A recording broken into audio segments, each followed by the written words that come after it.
I think everybody got in on the act. They planted victory gardens. They gathered scrap and old rags and stuff like that to contribute to the war effort. People were really had their hearts set on winning this war.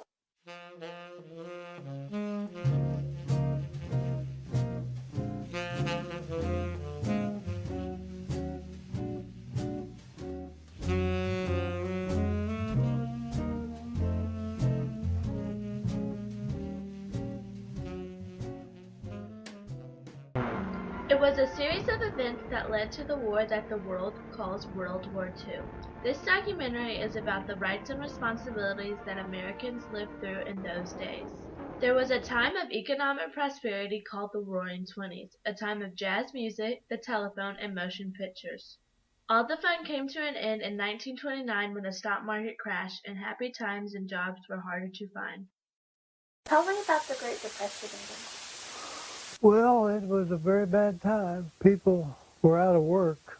About 40% of the people were out of work, and the ones that did work made very little money. President Roosevelt started up a program called the WPA, Works Progress Administration, and hired people to build walls and paint murals and build high schools and work on the road and everything. My dad walked probably 7 or 8 miles a day to work on the road, and he got $17 a week. And we had a family at that time. Our family was 8 members, including the parents. So $17 a week wasn't very much money. We lived in the country. We had a big garden. We had chickens. We had cows. So we usually had enough to eat at all times, but a lot of people didn't. If nobody had lived through it, they could not possibly understand what it was like. While the world struggled with the Great Depression, there were men planning to take over the world. As war heated up around the world, Americans just wanted to not get involved. In 1936, only 1 out of 20 Americans thought we should be involved in another European war. By 1941, our opinions had changed, and 14 out of 20 Americans said we should defeat the Axis, even if it meant war.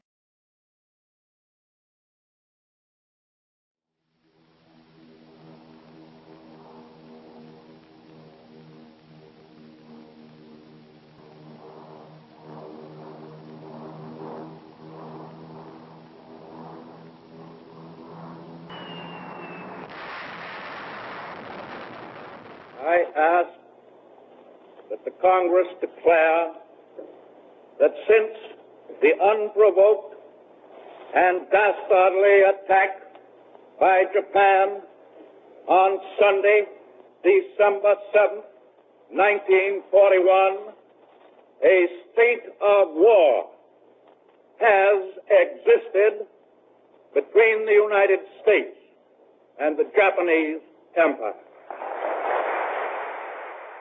Tell me about Pearl Harbor. Well, it was terrible. I mean, it was just almost unbelievable. And, of course, everyone was angry at the Japanese, as witnessed by what President Roosevelt did in rounding up the Japanese out in California and putting them in concentration camps. Some of them were as good Americans as anybody. How did the news of Pearl Harbor compare to the news of 9/11? If you compared the two, I would say they were both just as devastating. So war was declared on Japan, and 3 days later we declared war on Germany and Italy. Obviously, fighting a war means you need soldiers. Every young man potentially had the responsibility of being a soldier. Some men were on the front lines fighting. I got in the service in 1943. In other words, I spent two years and 11 months in the service, and I was in a group called the Light Pontoon. We built floating bridges all the way through across Rhine River through the wartime. I don't know how many different rivers we built bridges for. We were an individual group. They put us wherever they needed us. We didn't have any certain place, but we built bridges that you could, in 45 minutes, that you could run a tank over. I was mostly in the headquarters type office. I didn't see any combat action. I can think of Mr. Turner later said, "I was never in the front lines simply because I knew how to type." The only women allowed close to the war zone were the nurses. The Nurse Corps became a permanent part of the regular army in 1901. In World War II, 75,000 women served in the Army and Navy Corps. They were highly trained and able to turn whatever they had into a hospital, from a tent to a vacant building. The War Department said they were to ease the pain of war and to save lives, and 201 nurses lost their lives helping others. Women wanting to join the service had several other options. The Army had the WACs, the Navy had the WAVES, the Air Force had the WASP, the Coast Guard had the spares, and even the Marines had their women's reserves. Not everyone was able and willing to serve in those ways. Some men were not suitable to serve because of their health or age. In 41 and 42, I was in my last 2 years of high school. But as soon as I got out of high school, young men of my age were registering or being called up for the draft. And while I was a senior in high school, I had a serious operation on my stomach. They turned me down on account of that and my flat feet. And then a man came to Pelpy recruiting workers for a Goodyear aircraft. And I went and talked to him and got a job at Goodyear Aircraft in Akron, Ohio. Then my wife-to-be wanted to go to work too, so she got a job at Goodyear, Tire and Rubber Company, making tank parts, and I got a job at Goodyear Aircraft making airplane parts. Germany never motivated their women to join the war effort, like the U.S. did. They had the idea that women were for the home. In the U.S., the women in the workforce grew to 3.5 million, working alongside 6 million men. These women were motivated to bring their sons, brothers, and husbands home.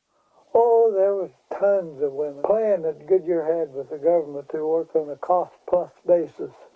And the more people they hired, the more the government would pay the company, working in every part of the plant.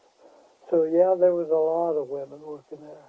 Not every war job was in production. Morale of soldier and civilian was important to victory. Celebrities, ad companies, movie studios, and even the girl next door joined the effort. Whether it was Veronica Lake showing ladies how to style their hair for work, or Carol Lombard, who died while promoting war bonds, celebrities joined in. They promoted scrap and rubber drives, war bonds and stamps, conservation, and even just entertain.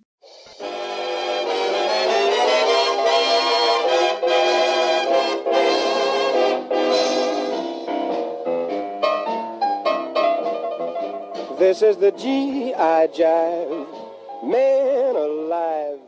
It starts with... Not everyone, men or women, could serve in the military, but everyone could contribute to the war effort. The Axis powers underestimated the power of the U.S. because they underestimated the willingness of our people to join the fight. Germans called it America's hidden army. How did World War II affect you? Well, my father was killed in the African desert in 1944, so obviously World War II affected me because he was killed. How much it affected me, I can't say because I never had him. Our hidden army created a system that was greater than our military alone. When Japan bombed Pearl Harbor, they quote-unquote woke a sleeping giant. That was more than the American military. It was the American people. He was a famous trumpet man from out Chicago way. He had a boogie style that no one else could play. He was the top man at his craft. But then his number came up and he was gone with the draft. He's in the army now, a blowing reveille. He's the boogie-woogie bugle boy of Company B. They made him blow a bugle for his Uncle Sam. It really brought him down because he couldn't jam.